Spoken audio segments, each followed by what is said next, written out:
ಸದಾಕಾಲ ಸ್ಮರಣೀಯರಾದ ಬಸವಾದಿ ಶರಣಶರಣೆಯರನ್ನು, ಪ್ರಾತಸ್ಮರಣೀಯರಾದ ಮುರುಘಾಮಠದ ಮುರುಗೇಂದ್ರ ಶಿವಯೋಗಿಗಳನ್ನು, ಮೃತ್ಯುಂಜಯ ಮಹಾಂತಪ್ಪಗಳವರನ್ನು ಸ್ಮರಿಸಿ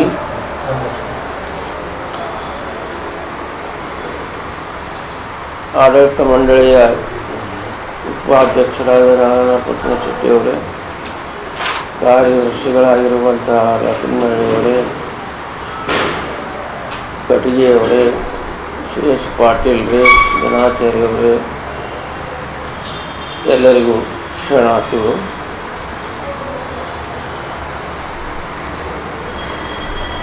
ಹನ್ನೆರಡನೇ ಶತಮಾನದಲ್ಲಿ ಆಗಿ ಹೋಗಿರುವಂತಹ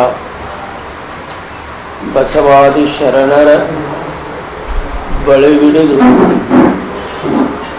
ಬಂದ ಪರಂಪರೆಯ ಮಠ ಧಾರವಾಡ ಶ್ರೀ ಮುರುಘಾಮಠ. ಮುರುಘಾಮಠದ ಇತಿಹಾಸ ಸುಮಾರು 300 ವರ್ಷಗಳ ಹಿಂದೆ ಸಿದ್ಧಲಿಂಗೇಶ್ವರ ಪರಂಪರೆಯ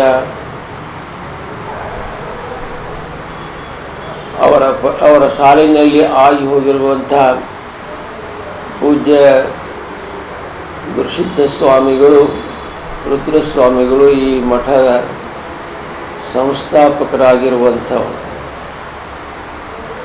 ಅಂಥ 300 ವರ್ಷದ ಇತಿಹಾಸ ಹೊಂದಿರುವಂತಹ ಮುರುಘಾಮಠ ಬಹಳಷ್ಟು ಏಳು ಬೀಳುಗಳನ್ನು ಕಂಡು ಸುಮಾರು ಎಷ್ಟೋ ವರ್ಷಗಳ ಕಾಲ ಈ ಮಠಕ್ಕೆ ಅಧ್ಯಕ್ಷರಿದ್ದರೆ ಅನಾಥವಾಗಿರುವಂಥ ಸಂದರ್ಭ ಇತ್ತು. ಅಂಥ ಸಂದರ್ಭದಲ್ಲಿ 1915-16 ಮಧ್ಯಭಾಗದಲ್ಲಿ ಮೃತ್ಯುಂಜಯ ಮಹಾಸ್ವಾಮಿಗಳವರು ಚಿತ್ರದುರ್ಗದ ಮುರುಘಾಮಠದ ಜಯದೇವ ಜಗದ್ಗುರುಗಳ ಅಪ್ಪನೆಯ ಮೇರೆಗೆ ಈ ಮಠದ ಅಧಿಕಾರವನ್ನು ವಹಿಸಿಕೊಂಡು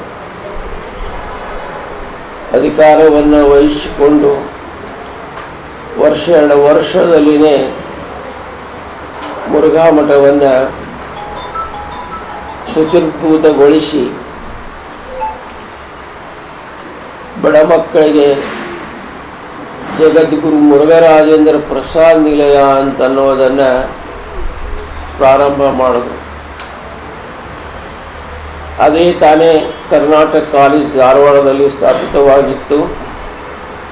ಕರ್ನಾಟಕ ಕಾಲೇಜ್ ಸ್ಥಾಪಿತ ಆಯ್ತೇನೋ ಖರೆ, ಆದರೆ ವಿದ್ಯಾರ್ಥಿಗಳ ಸಂಖ್ಯೆ ಕಡಿಮೆ ಆಗಿರುವುದರಿಂದ ಮತ್ತೆ ಅದು ಕರ್ನಾಟಕ ಕಾಲೇಜು ಪುಣಾಕ ಇಲ್ಲಿಂದ ಸ್ಥಳ ಪರ್ಯಟನ ಮಾಡೋಂಥ ಕಾಲ ಬಂದಿತ್ತು.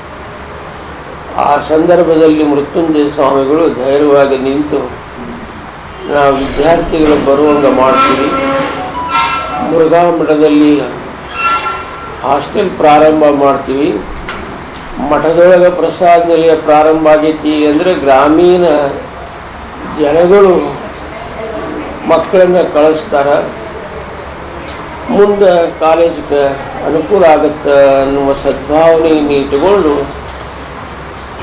ಜಗದ್ಗುರು ಮುರುಘರಾಜೇಂದ್ರ ಪ್ರಸಾದ ನಿಲಯವನ್ನು ಪ್ರಾರಂಭ ಮಾಡೋದು. ಅವತ್ತಿನಿಂದ ಇವತ್ತಿನವರೆಗೂ ಪ್ರಸಾದ ನಿಲಯ ಅವ್ಯಾಹತವಾಗಿ ಅವತ್ತಿನ ಅಸ್ತಿತ್ವವನ್ನೇ ಇವತ್ತು ಉಳಿಸ್ಕೊಂಡು ಬೆಳೆಸ್ಕೊಂಡು ಹೋಗ್ತಾ ಇದೆ. ಬಹುಶಃ ಕರ್ನಾಟಕದಾಗ ಭಾಳಷ್ಟು ಪ್ರಸಾದ ನಿಲಯಗಳು ಪ್ರಾರಂಭ ಆಗಿ ಬಂದಾಗಿ ಹೋಗಿದ್ದಾವೆ. ಈ ಪ್ರಸಾದ ನಿಲಯ ಉಳಿದದ್ದು ಎಲ್ಲಾದರೂ ಇದ್ದರೆ ಅದು ಧಾರವಾಡ ಮುರುಘಾಮಠ ಹಾಗೂ ಸಿದ್ಧಗಂಗಾ ಮಠ, ಸುತ್ತೂರು ಮಠ, ಈ 3 ಮಠಗಳು ಬಿಟ್ಟರೆ ಇನ್ಯಾವ ಮಠಗಳಲ್ಲಿ ಪ್ರಸಾದ ನಿಲಯ ಇಲ್ಲ.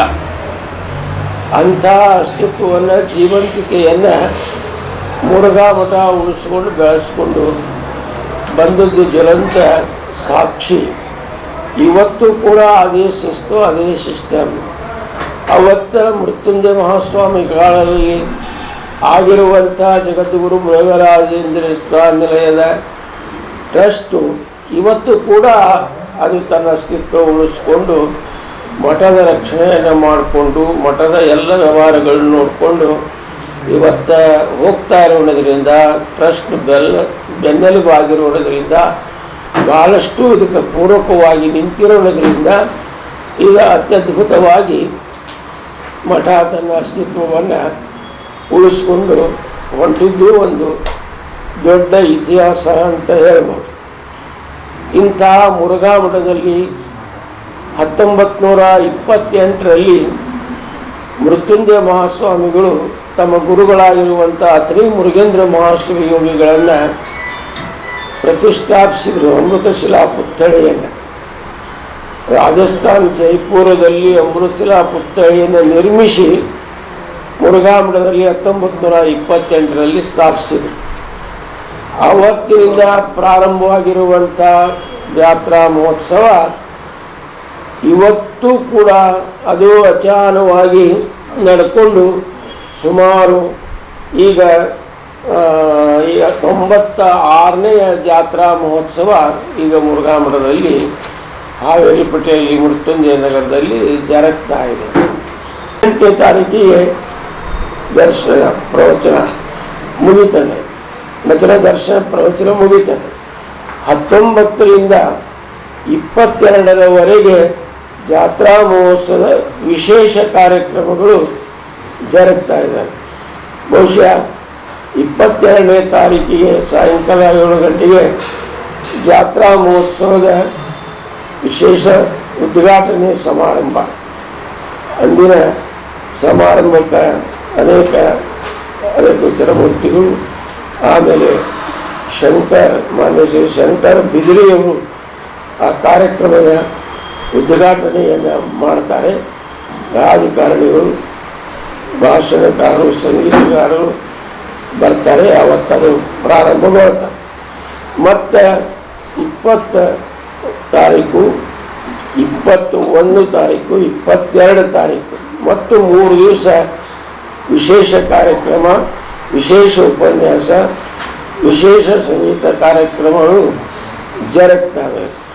ಜೊತೆಗೆ ಜಾನಪದ ಸಾಹಿತ್ಯದ ಕಾರ್ಯಕ್ರಮಗಳು ಜರುಗ್ತವೆ. ಇದಾದ ಮೇಲೆ ದಿನಾಂಕ 22ನೇ ತಾರೀಕಿಗೆ ಮುರುಘಾ ಮಠದ ವಿಶೇಷ ಪ್ರಶಸ್ತಿಯಾಗಿರುವಂಥ ಮೃತ್ಯುಂಜಯ ಮಹಾಂತ ಪ್ರಶಸ್ತಿಯನ್ನು ಕೊಡಲಾಗ್ತದೆ. ಈ ಸಲ ಮೃತ್ಯುಂಜಯ ಮಹಾಂತ ಪ್ರಶಸ್ತಿ